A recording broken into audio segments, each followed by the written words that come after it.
Do you spend hours in your head thinking about something that happened, could have happened, or might happen?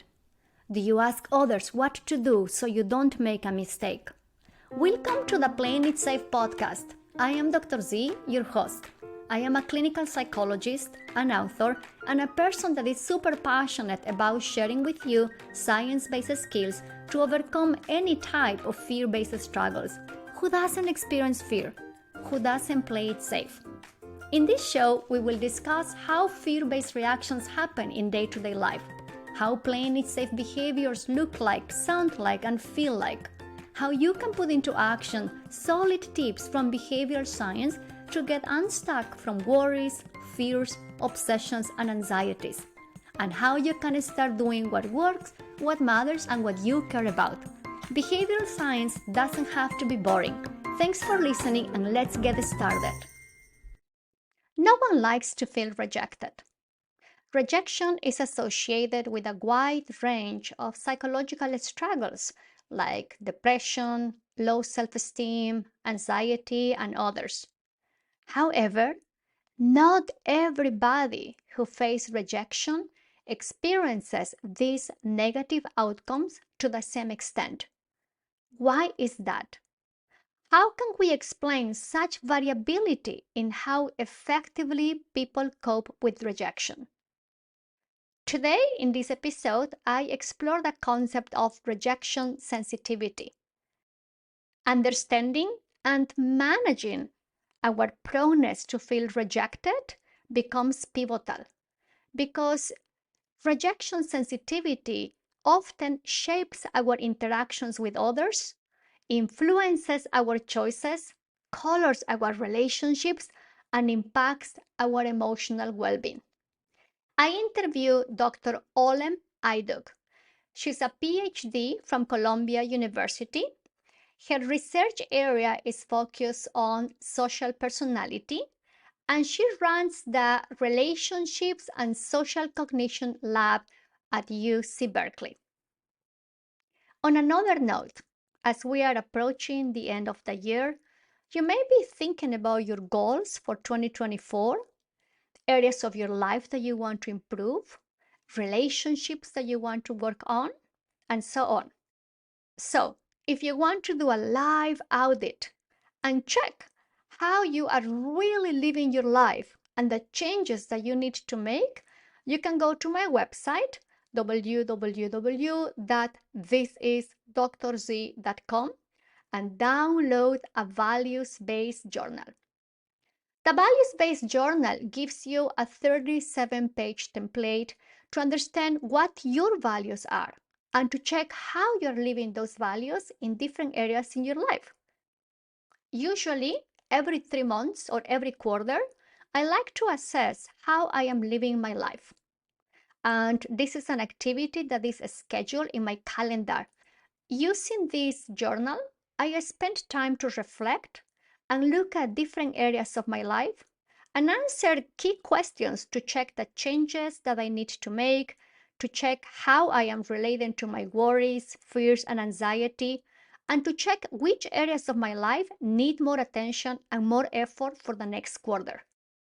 I can honestly tell you that completing this activity on a regular basis over the years has been extremely impactful in who I am today. Imagine for a moment how it will be for you if you spend time checking how you're living your life and how you are relating to your internal struggles. Completing the values-based journal not only increases your awareness, but it also shows you the actions you need to take. So I really hope that you go to the website and download this template. Imagine if every 3 months you pause to check how you are really living your life. And you check whether you are taking action towards becoming the person you want to be or not. Without further ado, let's jump onto the episode, and I wish you a great week. Bye-bye. In one of the papers you published, rejection sensitivity has defined as a personality disposition characterized by the tendency to anxiously expect and overreact to rejection. predisposes individuals to respond to social rejection with hostility, and a behavioral pattern that can undermine close relationships. But I'm curious if you have to explain that to the lay audience. How will you talk about rejection sensitivity these days? So rejection sensitivity emerges out of real experiences of early childhood neglect or abuse or rejection. These experiences basically lead people to form certain mental representations or expectations about what to expect from other people, right? So if I'm being rejected by the very people who are supposed to love me, then I reach two conclusions. One, I'm not lovable, I'm not worthy. Second, that I can't trust other people, right? That I'm likely to be rejected. So that expectation and the fear that follows, accompanies that expectation, leads people to be on the lookout for those cues, because this is a rejection sensitivity is a socially learned response, but the underlying kind of like cognitive and physiological mechanism is part of our general threat system, right? It's just like being scared of snakes, let's say, or the tiger in the woods when we feel vulnerable, right? So if you think you're potentially in danger, this is the example I always give in when I teach about rejection sensitivity. You say you're in the jungle, you know there is a tiger. What do you do? What do people do under those circumstances? They become vigilant. They want to be able to detect where and when the threat is coming from, but it's an ambiguous situation. They can't know if it's going to happen. So they have to actually kind of, to protect themselves, over perceive. They cannot miss any signs. So they go for, it's better to be wrong than to be dead, right? Anything, any sound, anything slightly moving is going to put them on this, like, okay, this may be the lion or the tiger or whatever. So it's the same mechanism. So when you're expecting rejection because you have been rejected in the past, and you're in an interpersonal situation where this is kind of like a possibility, then you become hypervigilant. You're focused on relevant cues and you overinterpret, because that's what the system relies on. I'd rather be wrong. Oh, it wasn't rejection. Fine. Than to be caught off guard. Yeah. So if you're looking for it, you're going to see it. And because the entire system is kind of evolved to defend itself, the whole defense system is activated even before you perceive rejection, right? The moment you're in the jungle and know there may be a tiger, your body is really activated. So when you see the threat, you're going to have a very strong and rapid fight or flight response. So same thing happens with rejection sensitivity. You see rejection, you expect rejection, you see rejection, you were so primed to defend yourself, you basically hit back. Hostility is one of you fight or flight, right? So hostility is one such response. That's why the intensity is exaggerated. And if it's a false alarm, usually not appropriate to the situation. One of the things I have encountered in the work I do with clients who are experiencing either social anxiety or fears of public speaking or fears of social performance, they tend to sometimes anticipate that they are going to be rejected. And then there is misreading of cues. For example, they can be in a social gathering and they look at someone that the person is looking down and they say, oh, that person doesn't like me. And they quickly play it safe. They engage in safety behaviors. So Given that context, if a person is listening to us, what would you encourage them to do if they are prone to rejection sensitivity and they're in a social situation that is activating this threat system and that quite likely may lead them to play it safe by misreading cues, by avoiding? Correct. That is a good question.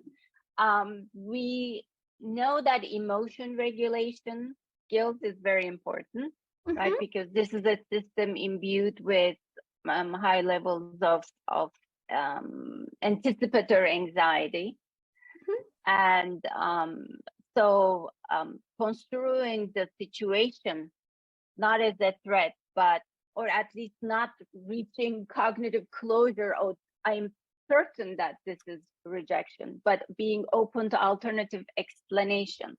Yeah, maybe this person doesn't like me.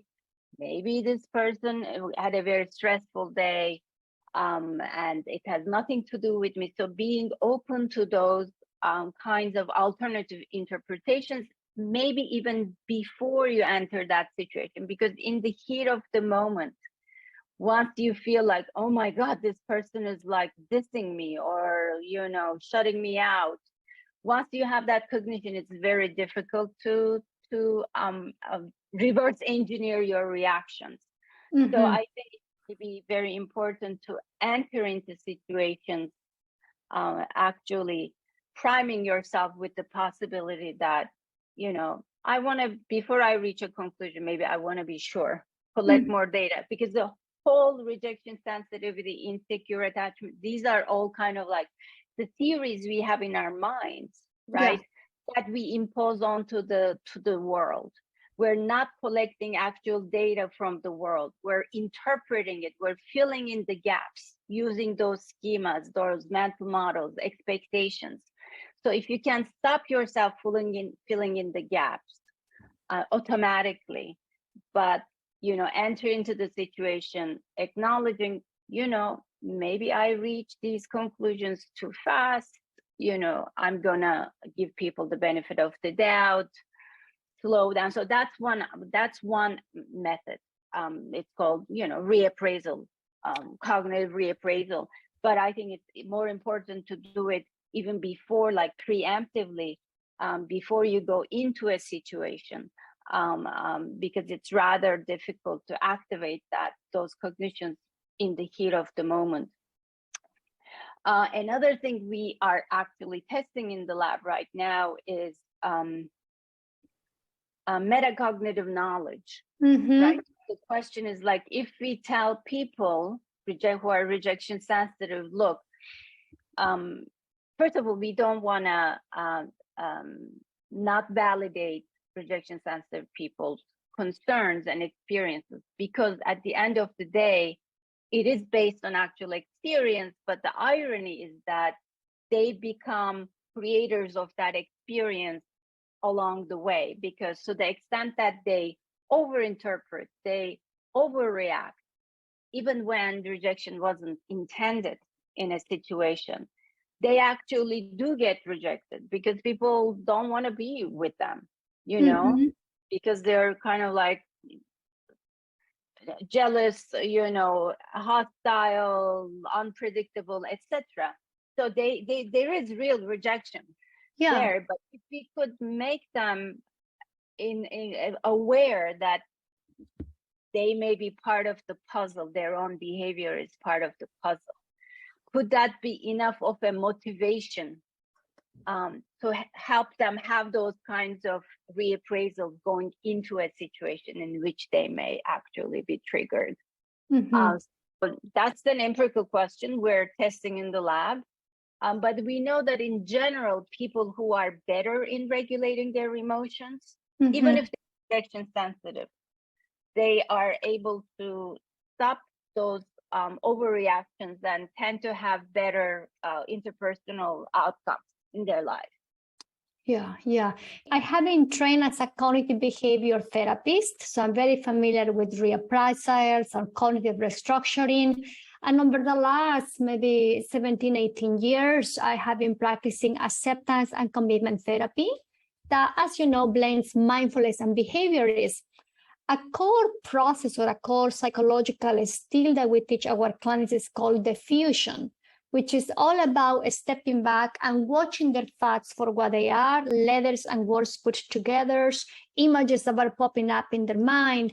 And one of the exercises that we will encourage clients to do will be identifying their values when approaching a gathering or a social situation, and then checking with them if in the service of being the person they want to be in that gathering, they are willing to make room to accept, to open up to all those thoughts, to all those mental models and those anticipatory thoughts that their mind may tell them. The person may reject me, they are not going to like me, no one will ask me to dance with them, and to still approach that situation. And the idea is that by people learning how it feels to be in that situation, how it's to approach something with openness, there is going to be learning and life expansion. And I'm curious, what are your thoughts in terms of approaching a situation with an acceptance mindset or an acceptance skill that wherever I go, my mind will tell me all types of things, but I'm willing to behave differently versus doing reappraisal? Have you looked into that in terms of rejection sensitivity? We haven't. We have not. But I mean, I have a kind of like a parallel sibling line of research on self-distancing, which is very similar, not to acceptance, but to the idea that, step back,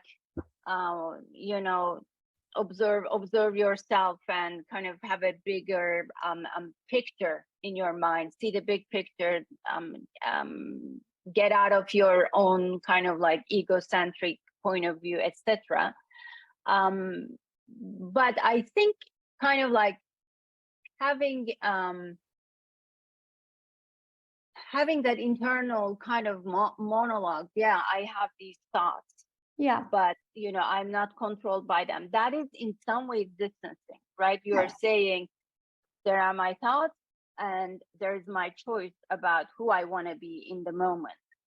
So theoretically, I think I see the similarities, and I think it's another way to approach the issue. Absolutely. It also meshes with what we know about kind of intellectual humility. It's like accuracy motivations, like I just acknowledging that maybe there are other explanations. So yeah, absolutely. Yeah, I was reading your research on self-distancing, and how would you define self-distancing these days? Self-distancing is really a kind of like getting out of your own egocentric point of view in your mind. It's a mental practice, right? And there are different techniques we have tested in the lab that allows you to do that. You could, a lot of our experiences, emotional experiences, are accompanied by visual imagery. So we manipulate the perspective the people adopt when they're imagining either a past event that has already happened. They could take the perspective of a fly on the wall and watch themselves in their mind's eye, or if they're like scared about something happening in the future, again, they could see it from an observer perspective, as opposed to it's happening to me, this is what it's going to feel like when it happens. So that's one technique. Another technique we have studied quite a bit in the lab is called temporal distancing. You can imagine how your future self might feel about today's either successes or failures. So these strategies are not like valence specific. It's not just for negative emotions, it's for emotions. So if I had a huge success and then I imagine what does the success would this success mean 20 years from now, I'm like, okay, it's not a big deal. So I'm not perhaps going to be as happy, as joyous, as proud of myself. But the same thing holds for something negative. I failed this class. It feels like the end of the world for an undergraduate. I know I'm dealing with many of them. But 20 years from now, it's just one of the things that has happened to them in life, right? So it just doesn't feel as big of a deal. And a third strategy that we have, or a technique that we have studied, is called distant self-talk. So whether you refer to yourself when you're talking to yourself, this isn't in actual conversation. Because if you refer to yourself in the third person when you're talking to somebody else, that's a whole different thing. That's different. That's different. But if you think of yourself as, like I think of myself as she or Oz, that little switch, it's a linguistic switch, but it comes with mental a switch in your mental frame, because third person pronouns and names are so strongly associated with other people, not with the self. So you're able to kind of trick your mind to think of yourself as if you're someone else, because we have all had this experience that when it's our problem, it's hard. When it's our friend's problem, we know what they have to do. It's so much easier, right, to give them advice. So kind of that's the switch we're trying to make by having people think of themselves as if they're someone else.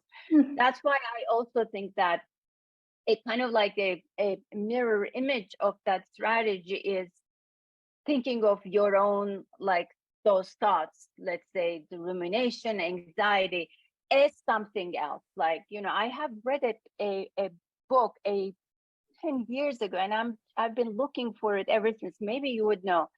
This two male clinical psychologists had written this book about, I think, anxiety in boys. And I have two boys, and my son was pretty anxious during the periods I was trying to educate myself, where their main strategy is they basically name the anxious person who is in them. Right? They give the anxiety and those thoughts and feelings a name, and they talk to that person. They say, I don't know, Mr. Freak. Yes. And then whenever they're like, oh yes, Mr. Freak is here, I know, I was expecting you, because this is a situation in which Mr. Freak always shows up, etc., etc. I think a similar strategy. I've always wanted to test it in the lab, but too much is happening. So I think that could be another technique that I know clinical psychologists use. I just don't know the literature or the practice enough to know what it's called. Yeah. Initially, people talk about externalizing the anxiety. It was coming from narrative therapy, when you just give it a name. Within acceptance and commitment therapy, within ACT, we talk a lot about diffusion and perspective taking. When I can notice a part of me that gets anxious and give it a name, like I may say, here comes Miss Anxious Patricia. Here comes Sassy Patricia. And then we have interventions related to perspective taking. Like I will say, if I were you and you were me, what will you be telling me today? If my best friend is next to me, what will my best friend tell me? By noticing that there is an observer of our life, right? I can step back and watch myself moving, talking, having this conversation with you. There is a part of me that's observing all of that. So there is a lot of exercises like that, very similar to self-distancing.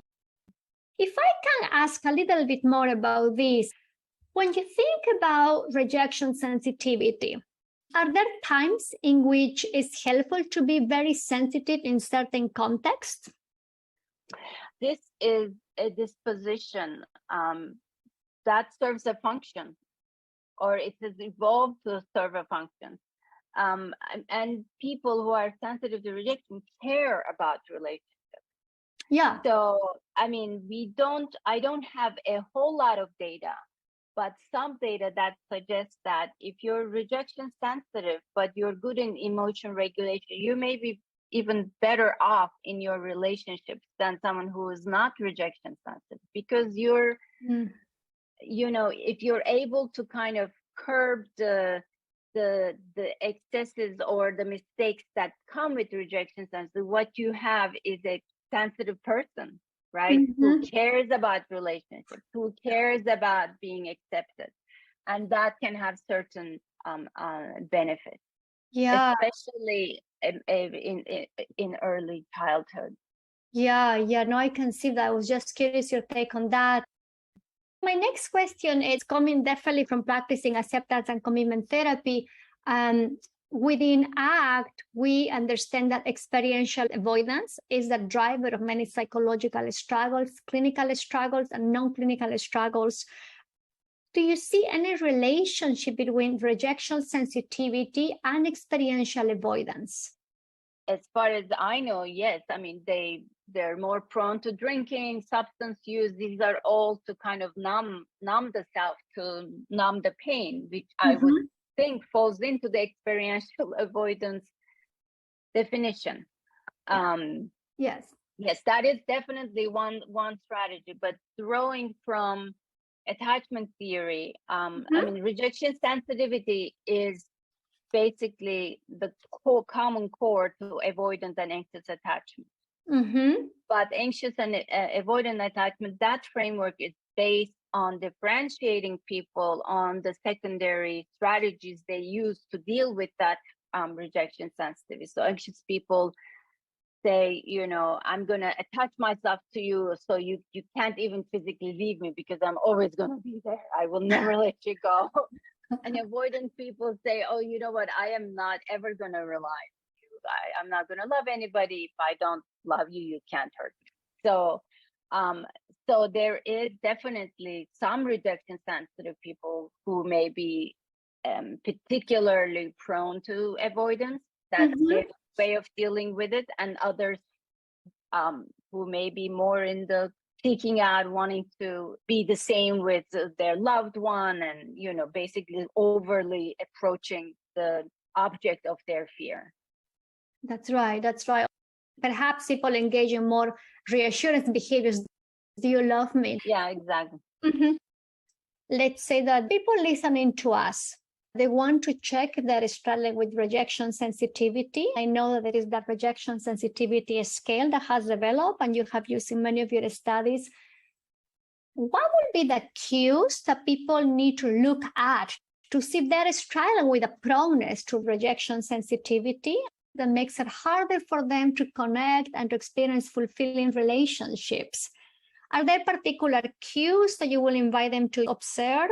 Or the particular signs that a person can look at that says, yeah, I may be dealing with rejection sensitivity? The rejection sensitivity questionnaire is a vignette-based measure. And the idea here is that this is a disposition, meaning there are chronic individual differences in people's level of fear and expectations of rejection. But it's not like, if I'm walking down the street and looking for a nail salon, that I am rejection sensitive, and this basically is relevant to all aspects of my life, right? It needs to be in a situation where rejection, my schema, is actually applicable, right? And we give the example of actually telemarketers, right? They may be expecting rejection because 99% of people, I think, hang up on them.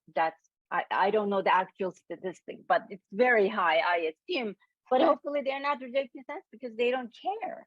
There isn't that anxiety about, oh my God, am I going to be rejected, right? So, so to the degree that people find themselves in these situations where kind of maybe rejection is kind of applicable, but it's an ambiguous situation. So this position exerts its influence the most in ambiguous social situations, right? If there's a clear rejection, everybody is going to react to rejection. If there's clear acceptance, fine. But when it's in the gray zone is when we actually use our expectations and our beliefs about the world to fill in the gaps. So if they find themselves reaching this conclusion, repeatedly in situations in which that are in the gray zone, then maybe they do want to kind of stop and think, maybe I am sensitive to rejection. In your experience, why some people develop rejection sensitivity and others not? I mean, it's coming from the theory that it's coming from early experiences, right? That are so formative, early caregiving experiences. But we also know from other research that it may be a combination of some temperamental qualities with the parenting or caregiving environment. I don't mean to say it has to be the parents, but whoever was the attachment figures, caregivers early in somebody's life. So kids who are born with a more kind of negative affectivity or inhibited temperament tendencies, shy, introverted, they may be more impacted by the caregiving environment. So it magnifies versus a child who is actually high in positive emotions, extroverted. They may be buffered. They may be less influenced by the insensitivity of the parents. So I think it's a combination in many cases.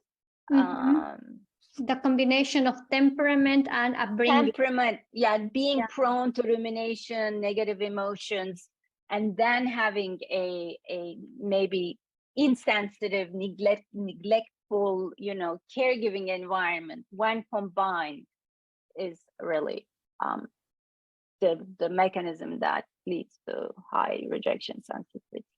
Yeah. I'm curious your thoughts on the construct of rejection sensitivity dysphoria. I'm just curious, what is your take, given that you have been studying rejection sensitivity for quite a while? I don't know that construct. I think you can you explain it to me, what the dysphoria adds? Like, what is the dysphoria part? Yeah, I wish I can explain it, but I don't think I'm the right person actually to explain it. It seems to be a new construct. I think that when I think about rejection sensitivity in the work I do, I have certainly witnessed what you're describing. Some people, they do have the proneness to respond with a high sense of threat to the possibility of being rejected, and they engage in safety behaviors, subtle avoidance or full avoidance behaviors, which perpetuate the perception they have about themselves, right? It's quite painful, actually, because like you, I see that behind those behaviors, there is the value of connection and experiencing love and beloved. But if they don't catch when they are getting triggered and they respond automatically, I think they prepare themselves for more rejection. In terms of ADHD, I mean, I can tell you that even though I haven't done this research myself, but I have had conversation with Steve Hinshaw, who is an expert in ADHD and is a colleague of mine at Berkeley, that kids who are either on the spectrum or have ADHD, any kind of other primary problem, because they're rejected by their peers because of their conditions, they also, I mean, rejection sensitivity develops. That may be a different kind of rejection sensitivity, in the sense that it's really like peer and social rejection rather than a necessarily rejection in the home environment, which may also be happening, but even if like the parents were the most loving parents and most accommodating in the in peer interactions or interactions with people outside of the home environment, because of their difficulties in these other domains, they may actually get rejected and therefore develop rejection. So then they co-occur. So if that is what is meant by rejection sensitive dysphoria, yes, I think it is a thing, both empirically and from what I hear from my clinical colleagues. I see. That's very helpful to hear. Thank you. And I know we're running out of time, so I have one last question, if it's okay. If you were to have a cup of coffee or tea with any person you want today, who will that be and why? Who would I want to have coffee or tea? Or a scotch or a beer? Among the people that I know, or anyone. Anyone. I'll have it with my husband, who's my best friend. Oh, that's lovely. That's lovely. Thank you so much for joining me on this conversation. Very much appreciate all the work you have been doing over the years on rejection sensitivity, emotion regulation, self-distancing. And I really hope that I can bring you back on the podcast in a couple of months. Thank you so much for having invited me and being patient with my schedule. Of course. I know we have busy lives. Exactly. Thank you so much again. All right. My pleasure. You. Take care. Bye-bye. Okay, bye-bye. Thanks for listening. If you like this episode, I will very much appreciate it if you will subscribe and share this podcast with your friends. And if you're feeling extra generous, I welcome a review on Apple Podcasts. Show notes of this episode are in the website playingitsafe.zone. Make sure to subscribe to my newsletter so you can receive more tips to stop all types of unworkable playing it safe actions. See you soon!